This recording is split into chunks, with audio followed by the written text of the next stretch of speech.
C'est mercredi, le jour des nouvelles sorties au cinéma et tu sais pas ce qu'il y a à l'affiche, alors bouge pas de là parce que je vais peut-être réussir à te trouver 2-3 trucs qui pourraient t'intéresser cette semaine. Et le premier film dont je vais vous parler cette semaine, c'est The Brutalist.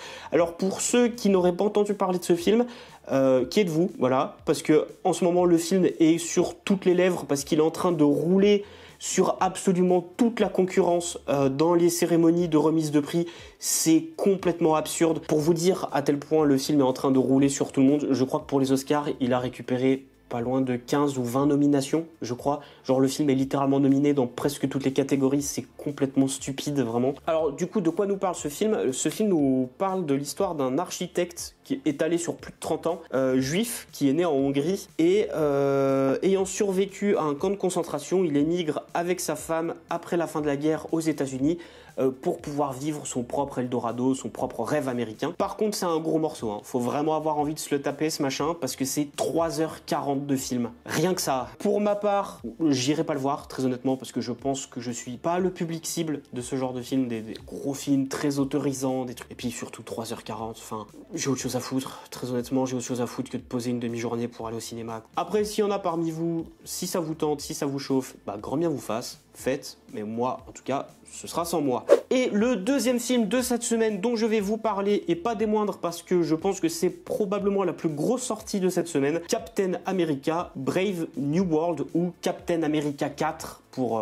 les fans du MCU. C'est très chiant à prononcer, Captain America 4. Brave New World, c'est beaucoup mieux en fait. Et donc du coup, de quoi va nous parler ce film? Peu après avoir fait la connaissance du nouveau président des États-Unis, Thaddeus Ross, Sam Wilson se retrouve plongé au cœur d'un gigantesque incident international. Dans une lutte acharnée contre la montre, il se retrouve contraint de découvrir la raison de cet infâme complot avant que le véritable cerveau de l'opération ne mette bientôt le monde entier à feu et à sang. Alors c'est vrai que sur le papier dit comme ça, c'est pas très sexy, c'est pas très vendeur, vraiment.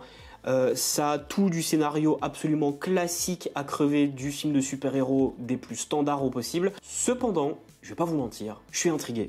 Vraiment, très honnêtement, le film m'intrigue parce que de ce qu'on a pu voir dans les quelques visuels du film, dans les quelques bandes annonces et dans les teasers et même dans le synopsis, les films Captain America ont l'air de re-signer avec ce côté thriller d'espionnage politique qu'avait Captain America 2. Captain America Winter Soldier, qui moi personnellement m'avait beaucoup plu. Vraiment ce côté ouais, film d'espionnage un peu à l'ancienne. Voilà, j'aime beaucoup cette idée là de voir que Marvel re-signe dans ce truc là de on fait un film de super-héros mais on fait pas que un film de super-héros.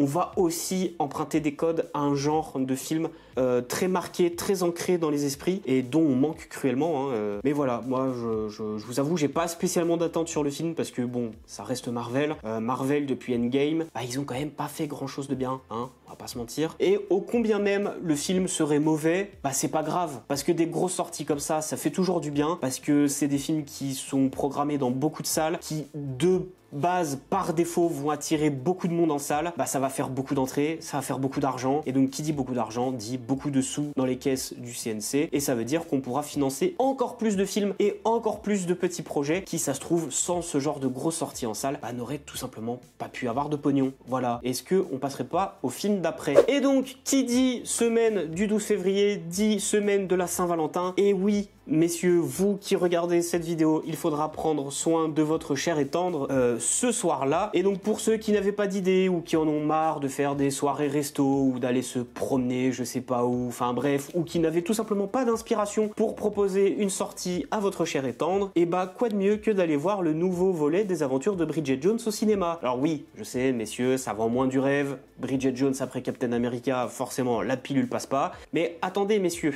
parce que le soir du 14 février, certains cinémas de Pathé France organisent une soirée spéciale où ils vont diffuser donc ce nouveau film et où il y aura des activités à faire, des jeux, il y aura des cadeaux à gagner, des tirages au sort, des machins. Enfin bref, de quoi passer une belle soirée avec votre cher et tendre. Et donc du coup, ce film, de quoi il va nous parler cette fois-ci? Et ben on retrouve Bridget Jones qui a 52 ans et 2 enfants après le décès de Mark Darcy, avec qui elle a vécu 10 ans de bonheur, et elle est à nouveau en quête de l'homme idéal. Et ce n'est pas si facile de se remettre sur le marché du célibat à son âge, et les mésaventures de Bridget Jones n'ont rien perdu de leur piquant. Alors personnellement, ce genre de film, c'est pas vraiment ma cam, je vais pas vous mentir, hein, les comédies romantiques et tout ce qui peut graviter autour, c'est pas vraiment le genre de film que je consomme le plus. Puis bah, bon, même participer à une soirée spéciale Saint-Valentin quand on est seul, c'est peut-être pas forcément l'endroit où faut aller ce soir-là.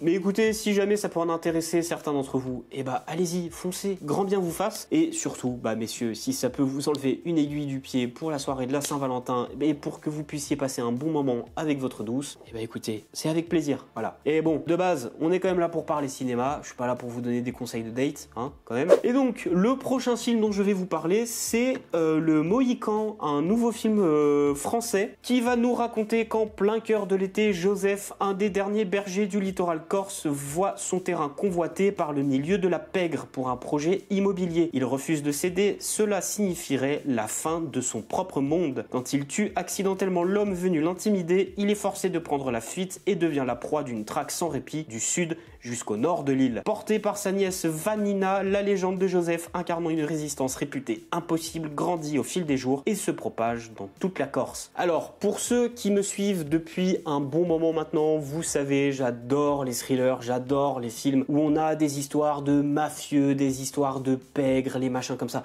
J'en raffole très clairement. Et en plus, c'est du cinéma français. Vous connaissez mon amour pour le cinéma français. Vous savez que je défends toujours les propositions qui sortent un peu du lot venant du cinéma français. Et donc là, forcément, le film réunit absolument tout pour que je puisse passer un bon moment et pour que je puisse que le défendre, bien sûr. Mais il y a un dernier argument qui me donne surtout très envie d'aller le voir, c'est son comédien principal, Alexis Mananti. Et donc pour ceux à qui ce nom ne parlerait pas, je vais vous afficher une photo de lui quelque part à l'image, par là ou par là, je sais pas trop, on verra.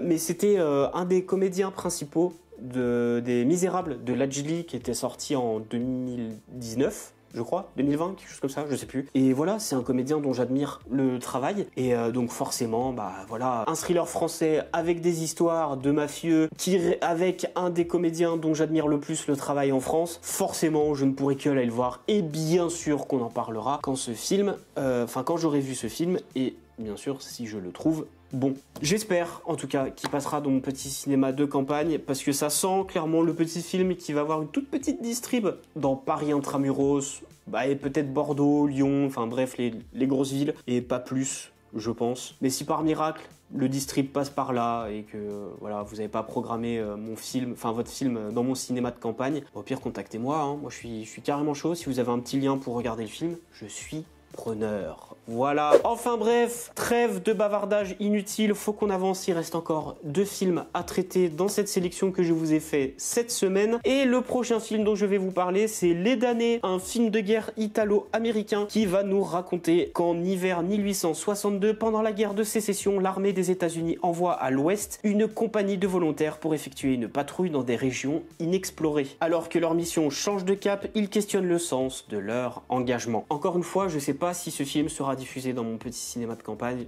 j'en doute fortement, très honnêtement. Parce que comme pour Le Mohican, ça sent le petit film qui va avoir une toute petite distrib, genre dans les grandes villes, maximum Paris Intramuros, Lyon, Bordeaux, grand max. Ce qui me ferait chier, très honnêtement. En tout cas, le synopsis me plaît beaucoup parce que j'aime beaucoup l'histoire, j'aime vraiment beaucoup l'histoire. La guerre de sécession, c'est un fait historique récent, en tout cas, qui, je trouve, est clairement pas assez exploité au cinéma. Je trouve qu'on a eu très peu de représentation de cette guerre au cinéma, alors que c'est une guerre qui a pourtant particulièrement marqué l'histoire américaine et qui a eu aussi des impacts absolument énormes, que ce soit sur la mentalité américaine, sur la construction du pays, etc. Mais qui a eu aussi des impacts un peu partout indirectement à l'international. Et du coup, je suis vraiment curieux de voir ça. Et pour finaliser cette sélection des sorties de la semaine, quoi de mieux qu'un film d'animation avec des personnages de dessins animés qu'on regardait en étant gamin. Je veux bien évidemment vous parler de Daffy et Porky qui sauvent le monde. Alors très honnêtement, je pense même pas prendre la peine de vous parler du synopsis parce que ça va être Daffy Duck et Porky Pig et un nouveau personnage qui vont faire des conneries pendant 1h30 de film. Et il y aura une histoire qui va graviter autour. De ce que j'ai vu dans la bande-annonce, Ça a l'air d'être Daffy Duck et Porky Pig qui vont lutter contre une menace venue d'un autre monde ou je sais pas quoi. Enfin, bref, c'est clairement pas le genre de film qu'on va voir pour la richesse de son scénario. Hein. Très honnêtement, je pense que pour des adultes comme moi, c'est surtout un film qu'on va voir par nostalgie de cette bonne époque de sa cartoon à la télé, à cette douce époque où on n'avait aucun problème, on rentrait de l'école, on avait juste à se poser devant la télé, devant Gulli, devant Boomerang pour regarder des dessins animés. Et voilà, j'ai vraiment l'impression d'être un boomer en faisant ça, c'est abominable. Un film avec des Looney Tunes, honnêtement, enfin, comment je peux vous vendre ça ? Très honnêtement. À part sortir le drapeau de la nostalgie, comment est-ce que je peux réussir à vous vendre ça? Enfin bref, pour ma part, moi j'ai presque envie d'aller le voir. J'attendrai d'avoir une place gratuite, très honnêtement, parce que je pense pas que ce soit le genre de film qui mérite une place à 13 balles.